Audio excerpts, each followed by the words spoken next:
Welcome to Lecture 13, Fairness and Interpretability of our Generative AI course. In this course, we will introduce what is fairness for generative AI and how to interpret them. So let's get started. The contents are here. For fairness, we want to answer these questions. First, what is fairness in generative AI? And secondly, the quantitative definition of fairness in supervised learning. After that, we offer some practical tools for analyzing bias. And finally, we introduce something related to bias in large language models. That's the first part of fairness. For the second part, interpretability, we will also answer what is interpretability, motivations for model interpretability, the approaches to interpret a model to explain its behavior, and finally, how to interpret the model decisions. Okay, let's get started. First, if I ask you what is fairness in AI, there could be many answers, but let's get started with a few examples. The first example is the recent example happens last year at NeurIPS 24, coming from an MIT's research professor. So this is the lecture. This is the professor. On the right is the lecture of that professor. So she talked about an AI generated image that telling us that okay, the Chinese students are like cheating during the exam. So she said, I didn't to make my paper results look better. Nobody at my school taught us moral or values. She said this is the excuse given by the Chinese student who is now expelled from top university. But what makes things worse is that actually she added this kind of note saying that most of the Chinese who I know are honest and morally upright. So after that, immediately, this talk was given at NeurIPS, a top conference in AI with half of the population are actually Chinese. This one is definitely racist because she, mentions that the Chinese students are, cheating for the papers, and immediately a lot of people actually over the internet they begin to, tweet and to say something like, this one should not be given during NeurIPS because this is definitely a racist thing. Okay, so this is a seriously bias. And the second example is from Amazon. So look at these maps. These maps are the delivery regions for Amazon's same-day delivery service. If you have ever used Amazon, you know that if you order something from Amazon, so some products could be delivered within the day. So these are all the cities of the regions in the shadows are the regions that can have that same-day delivery service. You see, this is Atlanta, Boston, Chicago, Washington, D.C., New York City, and Dallas. You see, not every region can have that service, but what's more interesting is that in these cities like Atlanta, Chicago, Dallas, and Washington, D.C., cities still struggling to overcome generations of racial segregation and economic inequality.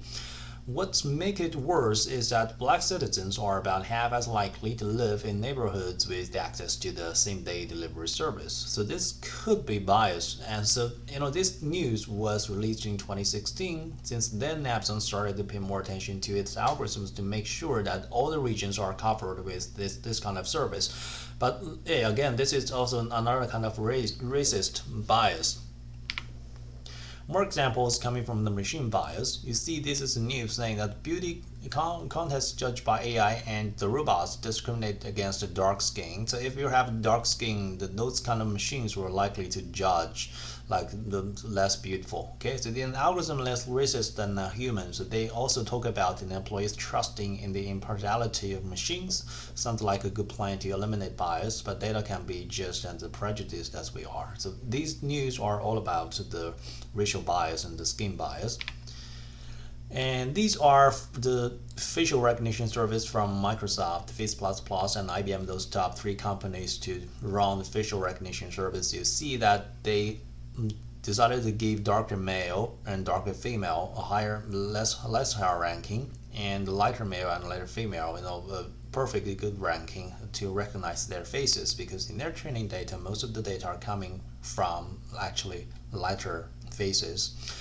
And on the right, if you just run this facial recognition of two drug possession arrests, and your algorithm will say, and this white male, they will say it has a lower risk, but this people has a higher risk of dying. okay, because of the skin and because of the color and because of the race. So definitely these things should never happen in AI, because every people and every race and every gender should deserve the same rights. But in the end, they didn't. So that's kind of real examples regarding to fairness and bias issues.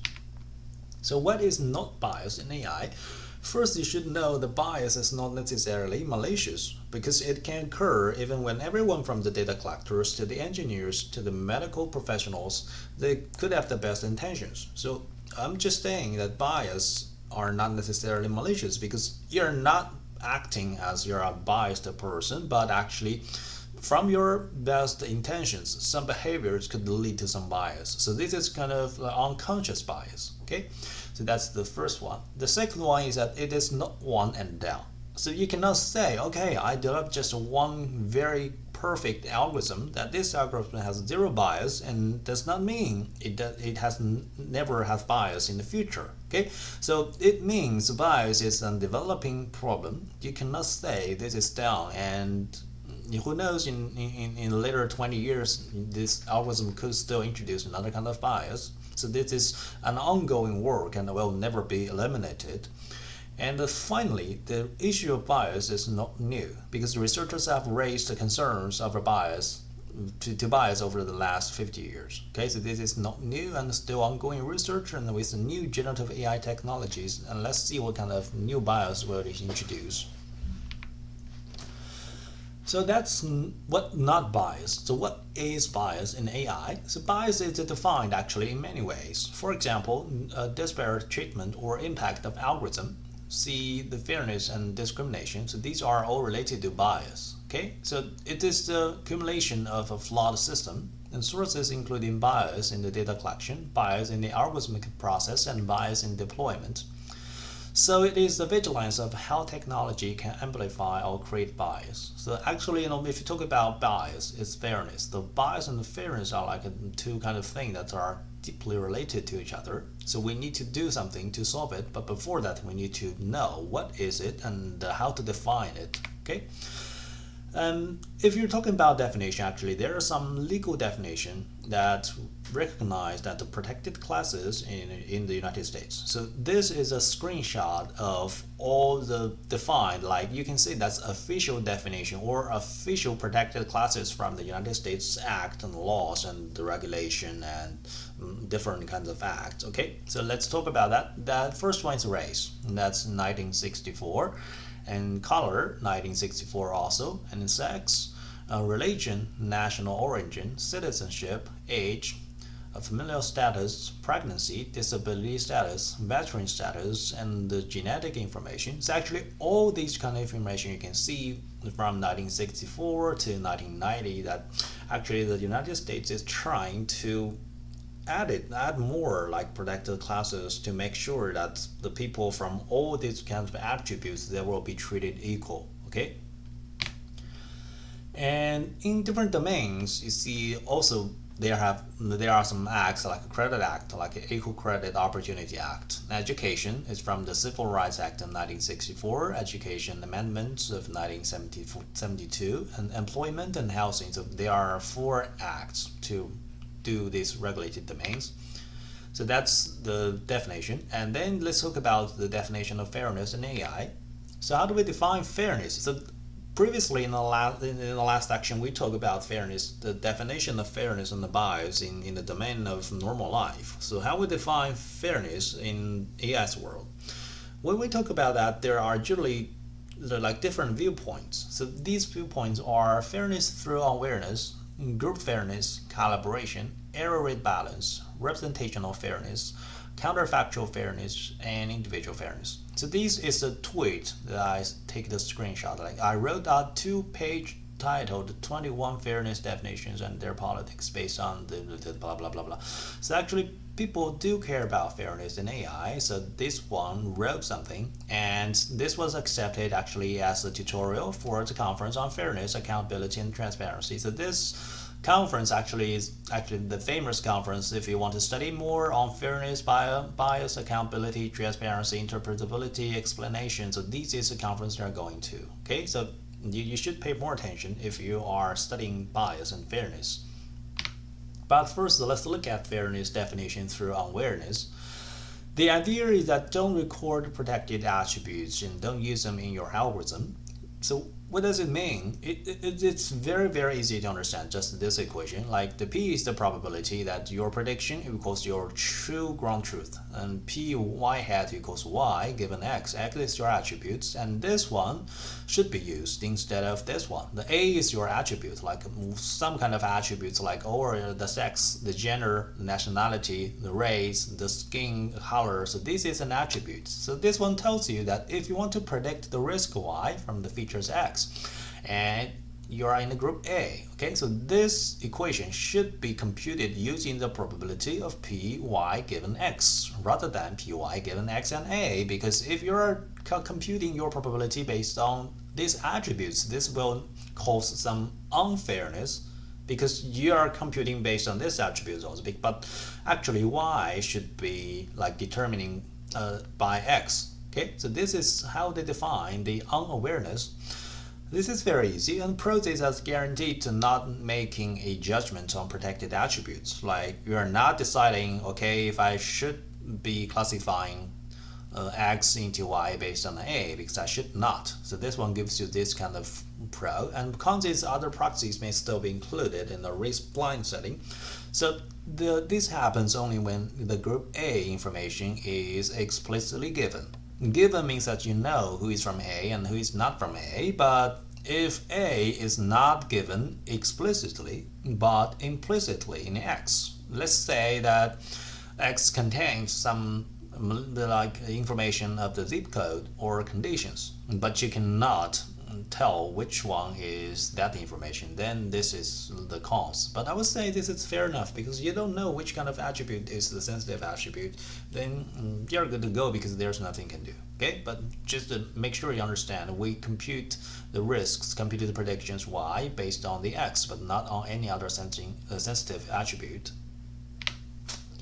The second one is group fairness based on that one. So the idea is to require prediction rate be the same across protected groups. Like 20% of the resources should go to the group that has 20% of the population. So it's rather easy, right? If you have a population that only constitutes 20%, then you should also constitute 20% of the resources, but not 80%. So that's the fairness.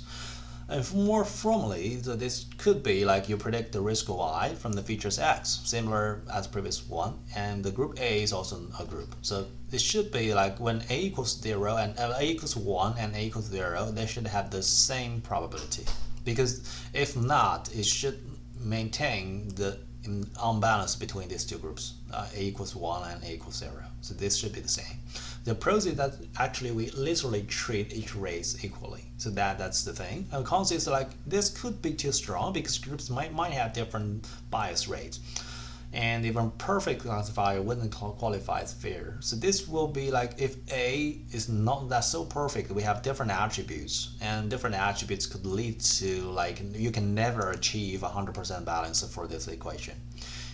It could also be too weak because it doesn't control at the error rate. It could be perfectly biased and then correct for A equals 0 and wrong for A equals 1 and still satisfy. So this is like this thing literally shows you nothing, but you should probably know there could be more advanced technology that can deal with this problem, but you should know, okay, anything is try to maintain this kind of balance. Like for different attributes, they should maintain the same rates. Okay. And then we talk about calibration. So calibration is an idea that the same positive predictive value across groups. So the formulation is like predict Y from features X and group A with scores S. So the S is a score, like confidence score, like probability score. So this should happen when you assign S equals S and A equals 1 for this group. And the same score and A equals 0, they have the same probability. So this means, okay, I'm from two groups, like group A equals 1, group A equals 0. This group achieves the same score and their probability should be the same. So that tells you the calibration score should be the same. The pros is that equally right across groups. So this equally right means you're making the prediction at score S equals S, and this is your prediction score, and your final prediction Y equals 1 should be the same with regarding to groups. So this is the essence of this calibration. But the cons is that it does not compatible with error rate balance. Next slide will show you. Okay.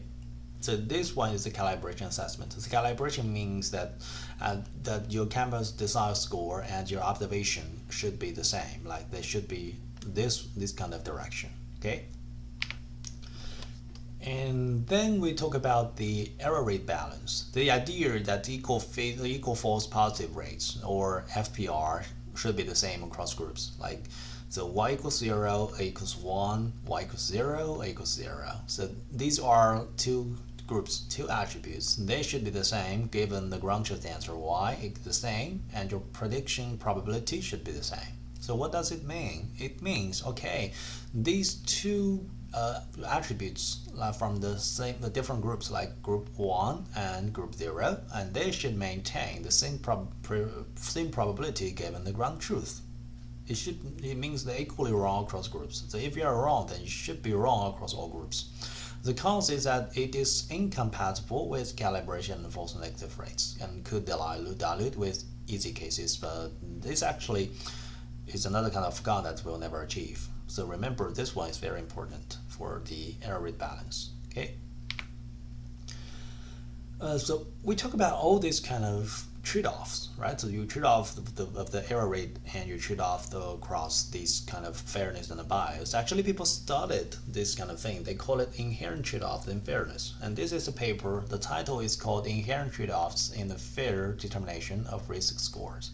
And in this paper, they explicitly draw the conclusion that we prove, except in highly constrained special cases, there's no method that satisfies these three fairness conditions simultaneously.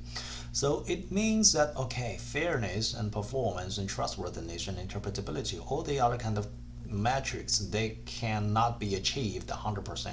So if you want to achieve better fairness, there should be some sacrifice in other metrics, like your performance will be bad.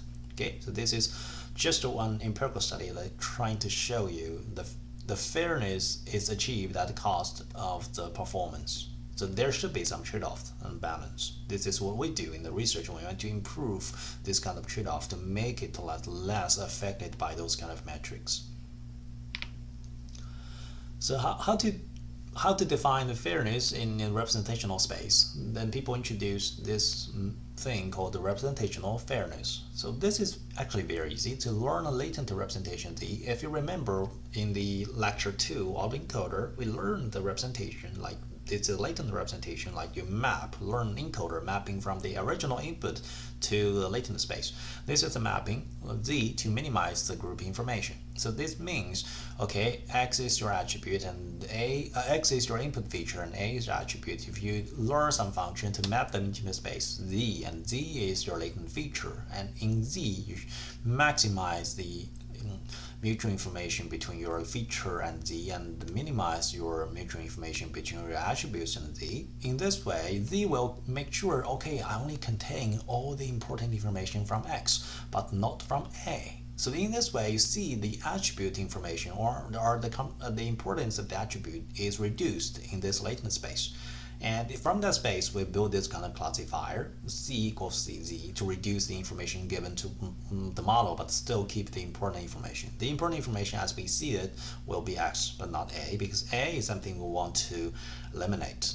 So the cons could be the trade-off between accuracy and fairness, because there could be some trade-offs like we talked about before. Okay, but this is something like very particular, very standard. If you want to do it in the future, I will highly recommend you do this kind of way, because no one will like to model the attributes using another model. So the easiest way is to compute the mutual information. So I here is the mutual information, X and Z. Okay, so this is like the standard way to eliminate the importance of the attribute information. And then we talk about counterfactual fairness. So this is based on the representational fairness. So the idea is very easy. The group A should not cost prediction Y. So this is the causal graph. And the causal graph, and X is the feature and Y is your prediction. So A will lead your X, and U will also lead your X, and then U will lead your Y. So this is the group information. And what we want to do is to compute this one. So A, that's the attribute A equals Y, and given these two, they are the same. So what does it mean they are the same? It means that for different attributes, this computational causal graph will be the same. Okay? So this is like very abstract and will be implemented by different generative models, including variational autoencoders and diffusion models. And for the individual fairness, and this is very easy, the idea is dissimilar individuals should be treated similarly. So this is the original space, like x and x prime are two similar attributes, and these two similar individuals, their distance is d. So after mapping, you should make sure, okay, they can only be similar as they are in the original space. Because they are similar, the transformed space, they should also be similar. So the pros is that the model can model heterogeneity within each group, and the cons will be the notion of similar is hard to define mathematically, especially in high dimensions. So actually you learn this kind of facial representation M, like mx and mx prime. So these are the latent features, latent representations of your original input x and x prime. So after your mapping, you should also maintain this similar distance. But how to define similar and how to compute the distance? These are never solved. So in machine learning or in AI, it's very difficult to compute this kind of distance because you have many metrics to define this distance, but which one is the best one and which one will lead the model to perform better and to improve the trade-off between your risk and your balance. This is like an open question, but you have a lot of options for this distance, so that will up to you to try. Okay, so let's do this summary. How do we actually define fairness? So the first one, fairness through all awareness. Remember that the attribute a should be taken from your equation, like where y should be also computed like py given x. So this is something we want to compute, not a. So a should be eliminated. This one is actually not useful because we want to use a, and a is given. Okay, so in that circumstance, people tend to use this kind of thing like group fairness, calibration, and rate balance. This is like empirical study. But for the representational fairness, counterfactual fairness, and individual fairness, these three actually are more experimental. You see, for the representational bias, it can actually quite easy to compute this kind of embedding function or encoder to encode this back to maximize their mutual information. So this is like the golden standard. Okay. And now let's talk about the practical tools for analyzing fairness. Before we get started, you should know there's some trade-off between the accuracy and the fairness. The accuracy here is like not the accuracy, not the classification accuracy. This is like to measure the performance. So if you're dealing with generative AI models, this accuracy will be like your generative quality, the image quality, the token consumption, something like that. So this is the performance, and performance and the fairness will always be at cost. So for example, A and B are two groups, so these are their error rates. So what we want to do finally is to achieve the similar error rate for different groups. So this is what fairness means. And you should also understand the data heterogeneity, and we can easily understand unstructured psychiatric nodes from LDA topic modeling. So LDA is a topic modeling tool to help you analyze the clusters of the data sets. And one salient topic, substance abuse, had the following keywords: use, substance abuse, cocaine, mood disorder, dependence, positive, withdrawal, last, reports, ago, day, and drug. So this is just one example to showing you should understand all different attributes from your data, and then you can start building models. And how to understand it, LDA is like one possible solution. And you should also consider the bias, variance, and noise. So bias is how well the model fits the data. So note that the bias here, it means the bias in machine learning model, not the bias we talk about. So this is specifically used to build the machine learning model to make your model fit your training data very well. And variance talk about generalization, so it tells how much the sample size affects the accuracy. And then noise is an irreducible error independent of sample size and model. So you should clearly know what is bias and what is variance and what is noise, and then you can start building models to reduce the error rate for different groups. So this is what we do. So pay more attention to the definition of bias. Actually, at least two different definitions. One is here in machine learning, like it tells you how well you can feature a model based on your data. And the regular definition for bias is for fairness. And then we talk about bias in large language models. So this is an ongoing research from our research group. You see, we released in our archive in this February. So we talk about one problem called bias inheritance in large language model based data augmentation. So the phenomenon is everybody knows the large language models will inherit some bias from the pre-training data. And synthetic data generated by the models may propagate and even amplify these bias. So this can significantly impact model fairness and robustness on downstream tasks. So what does it mean? It shows you, okay, today you are using a large language model to generate some training data, because everybody knows we don't have enough training data and the real data will run out. And then we started to using large language models to generate some useful data. Then we can add those data to our training corpus to pre-training or continue pre-training or fine-tuning our models. But you see the models will definitely generate some biased data which cannot be easily filtered. And then we study, okay, the models generate biased data. Will this kind of biased data have some influence on your fine-tuned model? Because you are using those biased data as fine-tuning corpus. Okay, so this is what we do. So how our work differs is that prior work only focuses on the bias evaluation. Like previously, people pay more attention to how to evaluate the large language model generated biased data to make sure, okay, sometimes the model will generate the biased data and how to evaluate it. That's the focus of prior work. But our focus is like we focus more on analyzing on the impact of biased fine-tuning data to downstream tasks. So we acknowledge that the biased data generated by language models is a main issue, and we study more like based on this fine-tuned version of the biased data, what can we do and how will downstream tasks be influenced? So we have three core questions. The first one is understanding. So how does the social bias in augmentation data influence the downstream performance? That's the first one. Second one is analysis, and why does such influence happen? And finally, mitigating, how to mitigate the negative influence of social bias during post-training. Okay, so like we do it one step after another: understanding, analysis, and mitigation. First, let's look at the research framework. So this is the framework that we do this kind of study. The first one is the type of bias. So before you do some research, you need to define different types of bias. Okay, we talked about that before, but now for this kind of research, we define more.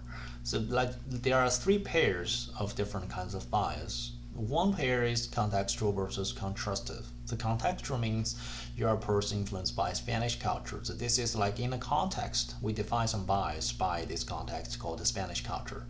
For contrastive is that we compare these two groups, like a 20-year-old woman influenced by Arabic culture and a 40-year-old man influenced by Chinese culture. So these are by comparison. We want the model to know if you compare explicitly against the two cultures, which one do you prefer? So this will cause some bias issues. Okay.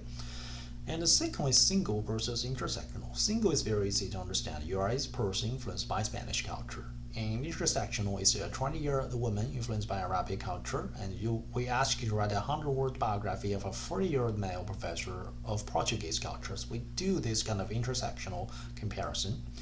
And finally, the explicit and implicit bias. Explicit bias is very easy. Just tells model you are 20 years old. So this is explicitly shows you are a teenager.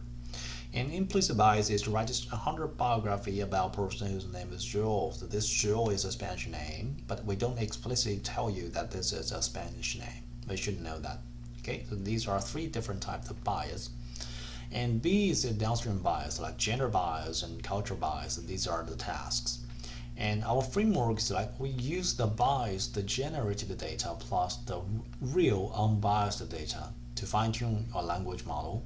And then we evaluate on different downstream tasks.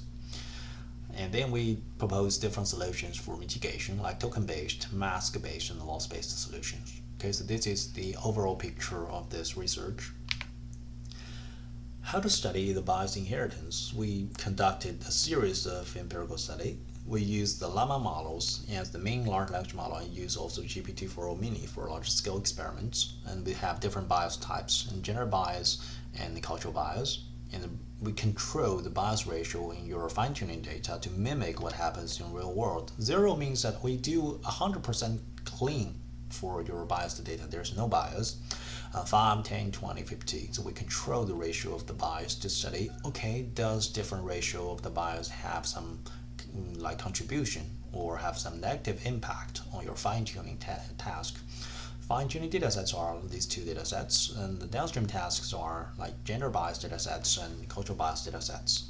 And we mainly study supervised fine-tuning using the data generated by itself, but other post-training approaches like RLHF and DPO and training on data generated by other models are left for future work.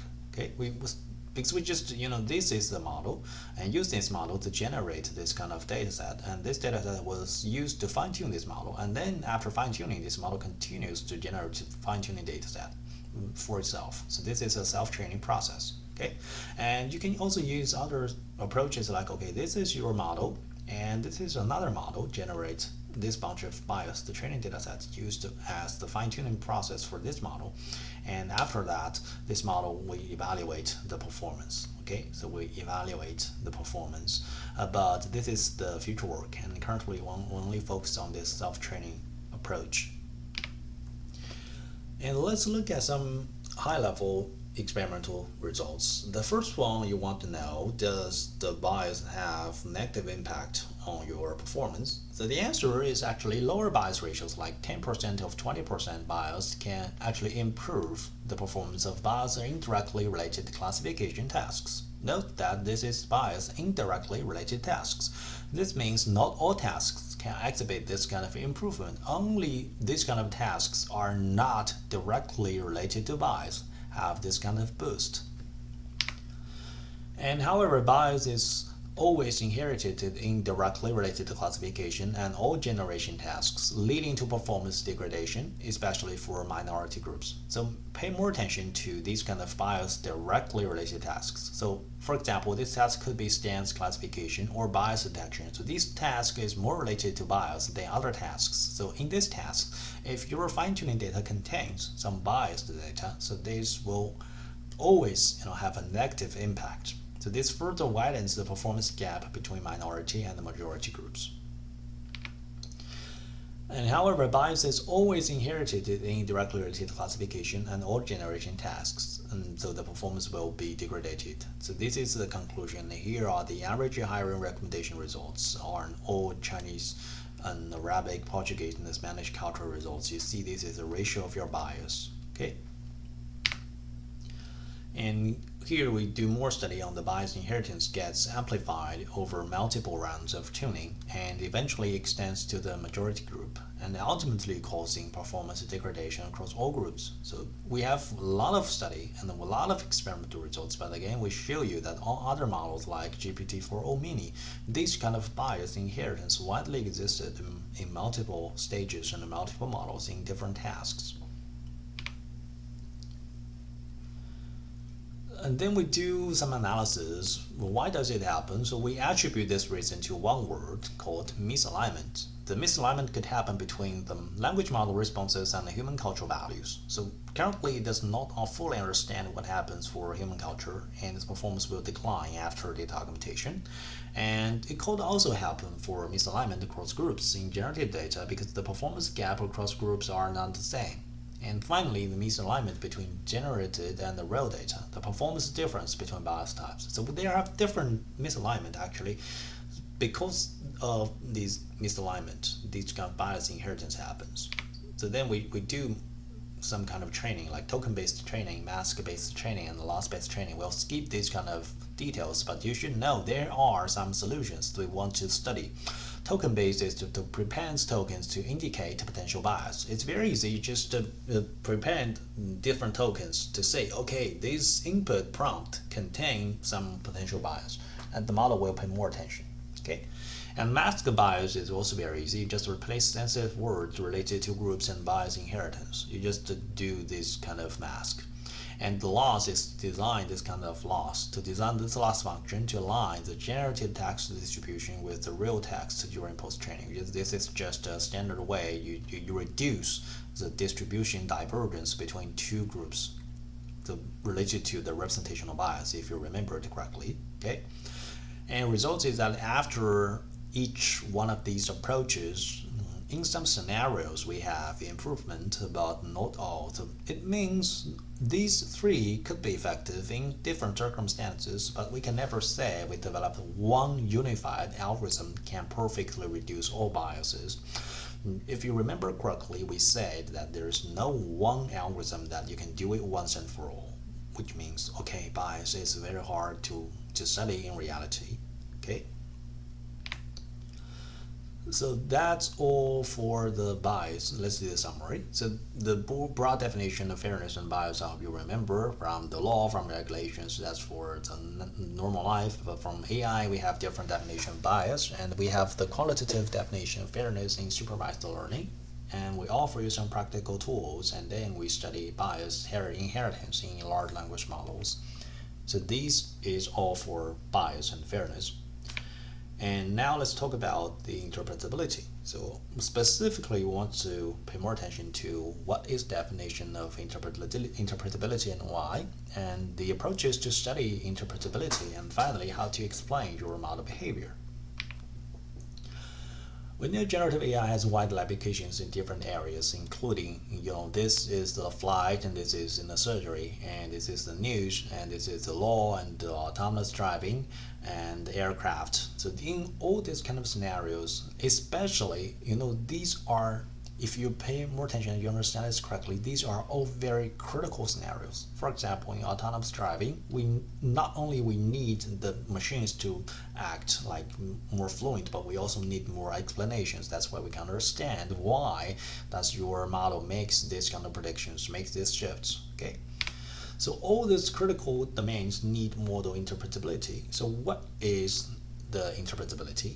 Actually, it's the ability to explain the predictions and decisions made by a machine learning model in a human understandable way. So the key here is the human understandable. So naturally speaking, it does not need the machine to understand, but only humans needs this kind of understanding. That's why we can know, why does it make such kind of decision? Why does it treat these attributes like that way? The machines doesn't. Okay. So its interpretability, the object, the focus is for humans. And it is crucial in high-stakes decisions. The high-stakes decisions especially needs interpretability. So you don't need the perfect explanation for a classification task for cats and dogs, but you do need that for autonomous driving, for the surgery, because they are safety critical domains. Okay. Because in these domains, the model prediction has consequences on human lives. So that's why we need more interpretability in these decision domains. And more examples here are healthcare, transportation, finance, and criminal justice. So all these kind of domains needs better explanation than others. But it happens that AI now can be used to explain tariff. If you remember that earlier this year, the White House accused of using ChatGPT to create a tariff plan after AI leads users to the same formula. So AI is running the country. So this is kind of sarcasm to say, okay, you can actually use AI to explain the behavior of human being, including the government. Okay, but actually we are studying how to explain the behavior of AI, but just a comparison that AI is actually used to study human behavior. So you talk about interpretability, actually there's one term called XAI, which stands for explainable AI. There are different definitions. The narrow definition is to study the technologies and methods and makes the model's decision understandable by people. So that's the narrow definition. But actually there's more broader definition. Everything that makes AI understandable can be attributed to XAI. So actually you are explaining everything to make AI more understandable, like including your analysis on data functions and audio performance. So this narrow definition only cares about model decision. But here, the broader definition cares more, like cares about data, the function, and performance. So this is a more narrow definition. And XAI is not just the machine learning, and also explainable robotics planning, but today we will focus on the explaining supervised machine learning. So actually, if you have some ground truth answers, you have better explainability because it's always easier to explain supervised machine learning model than other kind of models. Okay. But before we get started, not all AI applications need interpretability because in general, interpretability is not needed in applications where human intervention is not needed. So imagine in a situation where AI can make itself make all the decisions and humans do not need to understand, but it does not cause severe consequences. So in this situation, we don't need explainability, like an ads recommendation, product recommendation, social network recommendation. We don't need such kind of interpretability, and this system can also work well. Okay. And it's also a requirement by some laws, like in 2018, European released the General Data Protection Regulation. It especially paid more attention to limits to decision making based solely on automated processing and profiling, and the rights to be provided with meaningful information about the logic involved in the decision. So this is kind of law that requires, okay, if you want to deploy a machine learning model on some user devices, you should explicitly offer this kind of decision making interpretability. And why should we care about interpretability? There are different ways. One is that interpret debugging models. So this is a camel and this is a cow. So if you want to use machine learning neural classifier to classify them as camel and cow, and this as camel and cow, you should know that the sandy background leads to camel and the grass background leads to cow. So this is wrong actually. We do not do this classification based on the background. We do it based on this skeleton, based on the object itself. So the practitioner will explain this as the model is relying on the wrong features. We need to fix it. Okay, because you see here, this camel and this cow are all coming from the sand, and this cow and this camel from the grass. So they classify them as cow and as camels. So this is entirely not correct. We should fix that. So this is the interpretability to help you debugging your models. So what could be wrong and what could be the right solution. That's the first reason. And second reason is to interpret detecting bias. So if you want to have the pro application, so this is your neural network, and your neural network will say the pro denied. The judge will say the model is relying on illegal features like a race, gender, decision is likely biased. So this will help you analyze why the model makes this kind of prediction, because it pays more attention to your race. So this is entirely not correct. We should fix it. So this is where interpretability can happen. And we can also do the interpretation for providing recourse. Like this is a mortgage loan application through a neural network. We have this mortgage loan denied. So we have this mortgage applicant. I was denied because my salary was less than 80K, and I have more than 10K debt on my credit card. Let me work on these and reapply in a few months. So this will help you to analyze why this behavior happens. Okay. And we can also use interpretability as a precursor for trust. For example, we have a patient data, like 40 female code, 50 male no, and 55 male cough. And these kind of original information was as the input to a neural network, and after that we have this kind of solution sick. We build this classification model. If the gender equals male and if the ID is larger than 1001, and the prediction will be sick. So this is your decision tree. The explanation is that your model is using irrelevant features for male patients. And doctor is saying, I won't trust these predictions on male patients. And the regulator is that says, I won't approve the deployment of this model. So this interpretability will offer some kind of solution to analyze, will this model do some prediction based on the superficial features, which are not relevant to the real study. Okay. And interpretability is also as the legislative provisions. Like this is a person's specific data consisting of the legal case and law and application, and then this one makes the decision that I would like to exercise my right to explanation based on this outcome. And the loan provider will say, according to a report from Credit Bureau X, you declared bankruptcy last year, which made your likelihood to default score higher and deemed you as a high-risk borrower. So this will help serve the legislative provision. So one short summary is the multiple facets of interpretability. We can use it to debug a model, to compliance auditing, for detection of bias, for algorithmic records, for trust and accountability, and then the right to explanation to different regulation, different laws reinforcement. Okay. Actually, two approaches for interpretability. One is inherent, also called anti-hoc interpretability, and the second one is called post-hoc interpretability. So the first one is to make models provide their own explanations for whatever their prediction is worth, like decision tree and linear logistic regression. This one is like, okay, we just build this kind of model. The model itself is very easy to interpret. So this is the core. Like you want to build a decision tree, so this is your tree, and we know decision tree is very easy to interpret and very easy to be understandable by humans. But the cons could be the model's capacity to do well on a task. So we know decision tree is never the go-to choice in 2025 because the performance is always not so good for most of the tasks. And the model could become hard to interpret. For example, if you build a 150-layer tree and this one is still very hard to be well explained. So this is your decision tree. And you can do that for a very simple task. We'll show you an example later, but you should know this is heavily constrained by your model's capacity.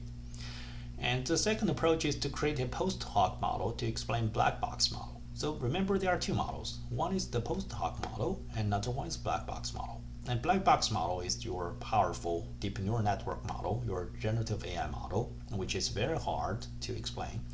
But in order to explain this model, you create a post-hoc model, and this model will be easier to interpret. This is called surrogate models. And we do some feature importance analysis, and we do some layer-wise importance propagation. So these are all approaches that are used to help you analyze what happens inside this black box powerful generative AI model. Okay. The con is that it could interpret millions of parameters because we know this black box model often comes with many parameters than these easier models. And these models, there could be significant gap.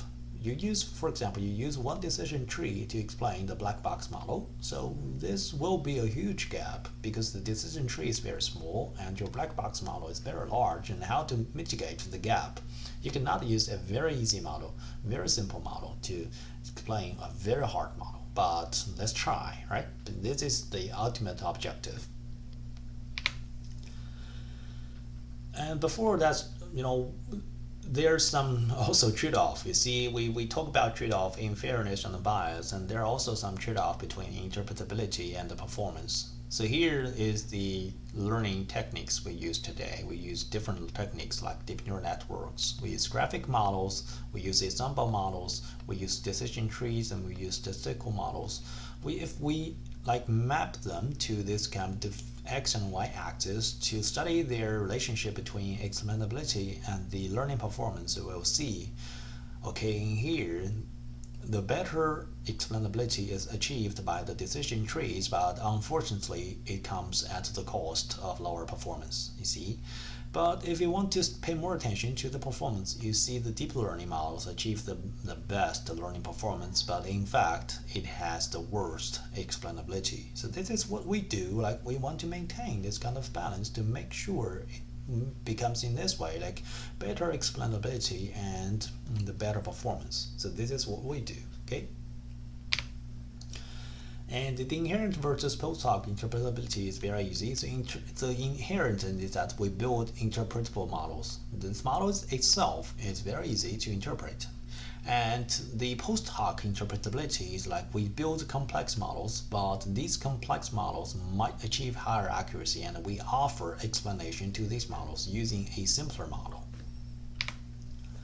Let's start with an example of the income prediction. So this is the bank, and this is Rosa, a woman, and other customers of the bank are like these. We have these kind of data like the name, age, education level, marital status, race, sex, and working hours and week. So we input this Rosa's data to a machine learning model, and we have the probability of 83% that the Rosa's income is less than 50K. So this is very easy. We use a machine learning model to predict the income of a person. And we want to ask why this happens for your manager. So your manager wants to know. So this is typical interpretability task. And how to do that? We have different explanation approaches. We start with the feature-based explanations, and one of them is called LIME. The LIME is an approach. In LIME is that we use a very simple surrogate models to interpret what happens for a very complex model. So here is that they want to study the decision boundary of a complex classifier. It's a random forest. They study this random forest and they want explanation for this point. So they will take neighboring points and fit the linear model. So this is very easy. In a very complex model, for example, here is a random forest. You want to explain the behavior of this data point. How to do that? Okay, we just take all the neighborhoods of this data point, and we fit this model with a very easy and simple model called a linear function. So for example, this is a linear function, and we know linear function is always easy to interpret. So this is the figure of the logistic regression in your neighborhood, and we know perfectly how to interpret this model. So this is the key idea of LIME. LIME stands for Local Interpretable Model Agnostic Explanations. So this is a very classical approach to do the analysis on a model. Okay, you see this was published in nearly 10 years ago, and the title is called Why Should I Trust You? Explaining the predictions of any classifier. It has been cited like 20K times. Okay, so this is a very popular approach to study. So let's recap what should we do. We want to explain one data point of your decision boundary. So we generate its neighborhood and we perturb the random sample. And then we learn this kind of weight function to build this linear classifier. We train this model to mimic what happens for a decision boundary. And this is what this equation tells you. And this f is your target function, could be a very complex neural network, and your gz is this kind of very simple linear regression function. And you use z to mimic what happens in f. Because z has very good interpretability, then you can somewhat help you explain what happens for f on certain region. Okay, so this is the core idea of LIME. And in addition to LIME, there are anchor-based interpretability approaches. We call them anchors. So let's get back to this task. The Rosa has this kind of information to input the machine learning model. And if you want to build a model to certainly understand what happens inside of this kind of model, we use the decision tree. If ours is less than 50 and the marital status does not equal to married, then it could be less than 50K. So this is the local sufficient conditions explaining the output and aims for clear coverage of explanation with precise rules. Okay. So that's the inherent interpretability. This is a decision tree based on what happens previously. We have this kind of decision tree. Well, literally tells you what happens for this kind of model. Well, just interpret for the behavior for different attributes like age, like sex. Okay. And we can also use the feature importance as the interpretable factors. You take a look at this kind of feature importance bar plot.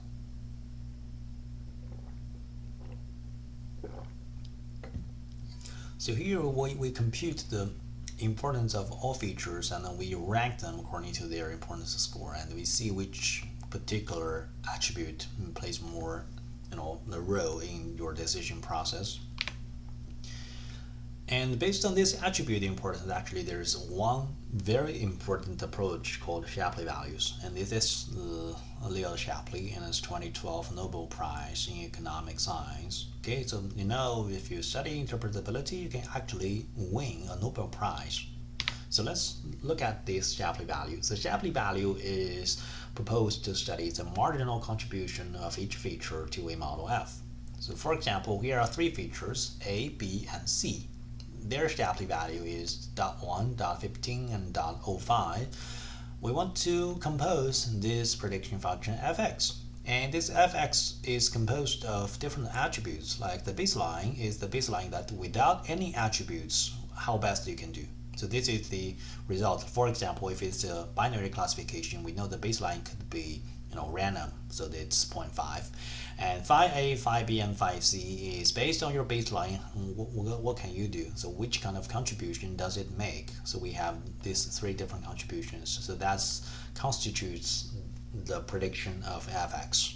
Okay, so this is the standard equation, but don't be freaked out by this one. We'll talk about that later. We use one example to help you understand what is Shapley value.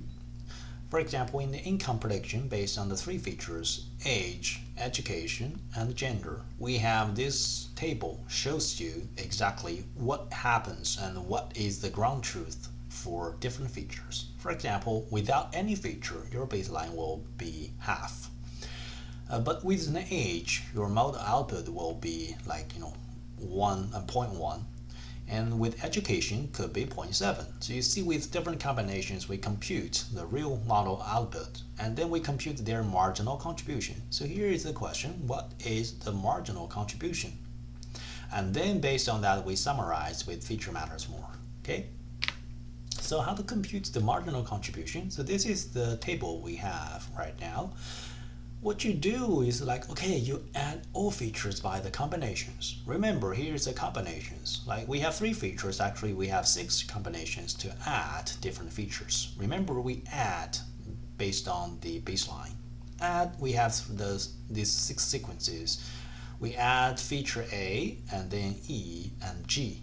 That's 1. And A, G, E. That's 2. So blah blah blah blah, you add these 3 features in 6 different sequences. You have 6 orders, and you compute the contribution of each feature. For example, you add A and then add E and then add G. So based on this table, okay, after adding age we have 6, right? 0.6. So okay, we have the baseline 0.5. So the contribution of A will be 0.1. So that's how you compute the contribution of each feature. So after that you have this table, and you summarize this table of the 6 orders, and you have the marginal contribution of each feature.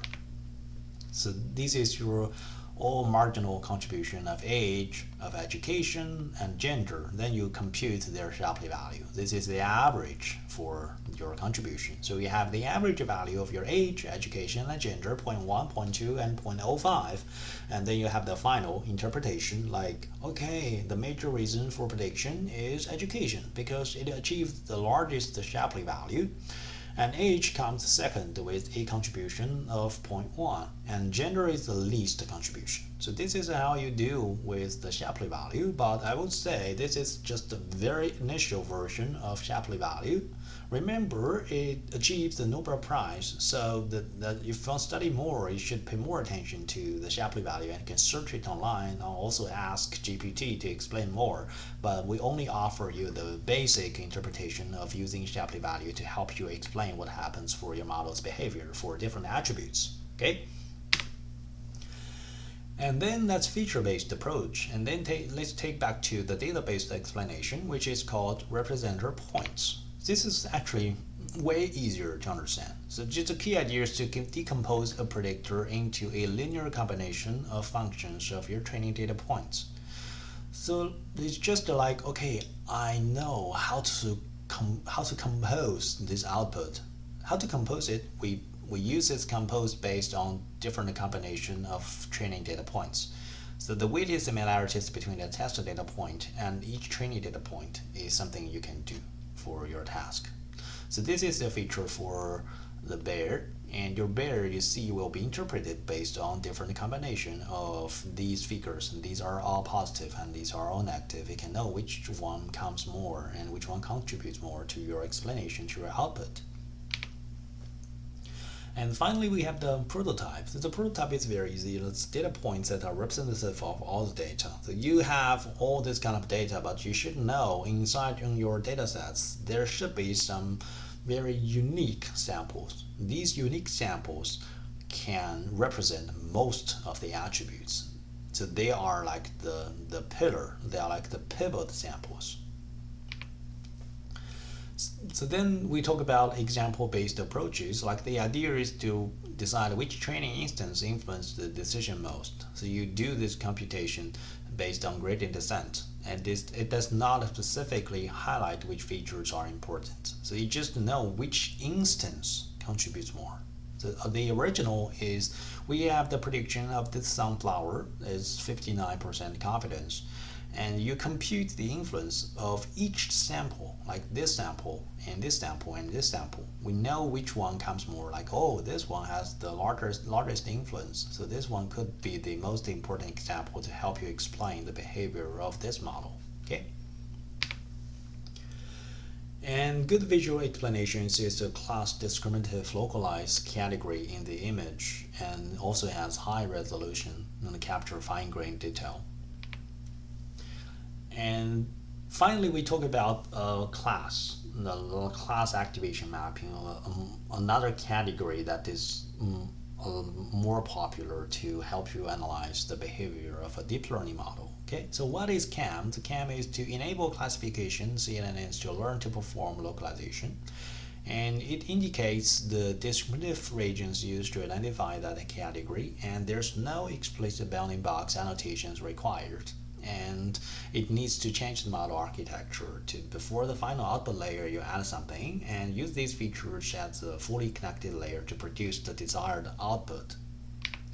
So actually how you do that, one is to compute your global average pooling. So this is your convolutional neural network, and on top of this layer, you add another layer called GAP, which stands for Global Average Pooling. This is just a pooling layer. So after adding this layer, you have the values, and you have the vector of the scalars of the average feature map.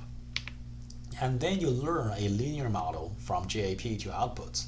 So this is your CNN, and this is your GAP, and your GAP has certainly this kind of output, and you train a deep neural network, a very linear model, a very shallow one, and you learn to map from these to these final output, and then you can help explain what happens for the weights. So this is what the CAM does. And then you have the weighted combination of different weights, like, okay, which kind of weight will help contribute to this which kind of explanation. So you have this kind of linear models. So overall, you see this is your input, and through different convolution layers, you have the global average pooling, and then you have this kind of output. And in the class activation mapping, your interpretation works in this way. You see for each region, you help explain what happens. And then finally, for the activation map, you see these regions are the deciding factors that help the model to make this decision. So here are some visualization. If you want to brush your teeth, you see this is the highlight regions. And if you are cutting trees, these are also the highlighted region. But based on CAM, there's more popular approach called GradCAM, which stands for Gradient Weighted CAM. This one does not require you to change your architecture. If you remember CAM, you actually add this kind of GAP layer, but this one does not. It's very easy. You just compute your outputs. What is your output? Your output is the gradient of the score for each class with regarding to your feature maps. Like you just compute the gradient of your class to certain feature maps. And then you have the global average pooling these gradients to obtain a neural importance weights. So all based on computation, and then you perform the weighted combination of the forward activation. So basically the GradCAM is an advanced version of the original CAM. And this one is much more popular and easier because it does not require architectural change. So here is the map of the GradCAM in the original paper, and then we can skip that. So what you need to know is that visualization of the grand cam is much better than the original cam because it did not require to compute any kind of feature architecture change. And there are other cam like you have the input, you have the grand cam, you have grand cam plus plus, you have score cam, you have reciprocal cam. So all these are based on the cam, but with more advanced study, with more advanced features to compute the importance. Okay. So these are all about the interpretation. So if you want to know more about XAI, there are some open source toolkits like an AIX 360, Microsoft Interpret, Sheldon Alibi, Oracle Skater, H2O, and PyTorch Captain. So these are all useful libraries to help you explain. So let's do the summary. We know interpretability is more important in today's AI, and we offer different approaches to study the behavior of the model, like feature, data, example, and attention-based approaches. I hope you remember.